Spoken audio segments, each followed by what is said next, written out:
అసలు దేవుడు ఉన్నాడా? లేడా? మనిషి పుట్టుక నాటి నుండి ఒకే ప్రశ్న. అసలు దేవుడు ఉన్నాడా? లేక మనం ఊహల్లోనే సృష్టించుకున్నామా? ఈ ప్రశ్నకు సమాధానం వెతికే ప్రయత్నం చేస్తే మనం తత్వశాస్త్రం, సైన్స్ మరియు అనుభవాల అద్భుతమైన ప్రయాణంలోకి వెళ్ళాల్సి వస్తుంది. ఆకాశాన్ని చూస్తే ఒక అద్భుతమైన సృష్టి కనిపిస్తుంది. కానీ అదే సమయంలో ఇదంతా బిగ్ బ్యాంగ్ వల్ల జరిగింది అని సైన్స్ చెప్తుంది. మరి ఈ బిగ్ బ్యాంగ్ని ఎవరు సృష్టించారు? ఆలోచించండి. ఒక పువ్వు పూస్తే దానికి మాలి ఉన్నాడని మనం అనుకుంటాం. అయితే ఈ విశ్వాన్ని ఎవరు పూయించారు?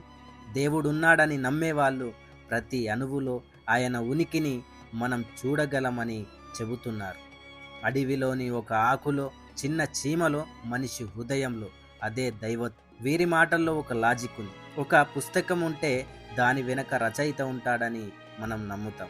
ఒక ఇల్లు కనిపిస్తే దాన్ని ఎవరో కట్టారని అనుకుంటాం. అయితే ఈ విశ్వం అనే మహాసృష్టి వెనుక ఎవరు లేరా? కానీ మరోవైపు ఓ వాదన.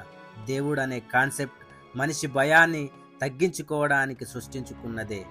భూకంపం వస్తే దేవుని కోపమని, వ్యాధి వస్తే పాప ఫలితమని చెప్పి మనిషి తన అజ్ఞానాన్ని న్యాయపరుచుకుంటున్నాడు అని నాస్తికులు అంటారు. దేవుడు నిజంగానే ఉన్నాడంటే ఎందుకు ఇన్ని అన్యాయాలు, ఎందుకు ఇవన్నీ యుద్ధాలు, ఎందుకు నిర్దోషుల బాధలు అని ప్రశ్నిస్తూ ఉంటారు. మరి సత్యమేంటి అనే ప్రశ్న మనందరికీ రావచ్చు.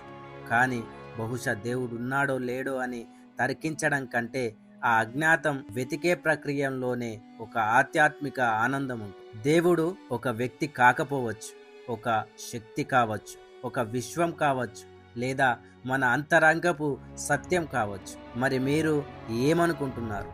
దేవుడు నిజంగానే ఉన్నాడా, లేక ఇది మన ఊహలకే పరిమితమా? మీ అభిప్రాయాన్ని కింద కామెంట్లో రాయండి. ఇలాంటి మైండ్ ఓపెనింగ్ టాపిక్స్ కోసం మన ఛానల్ను సబ్స్క్రైబ్ చేయడం మర్చిపోవద్దు. ధన్యవాదాలు.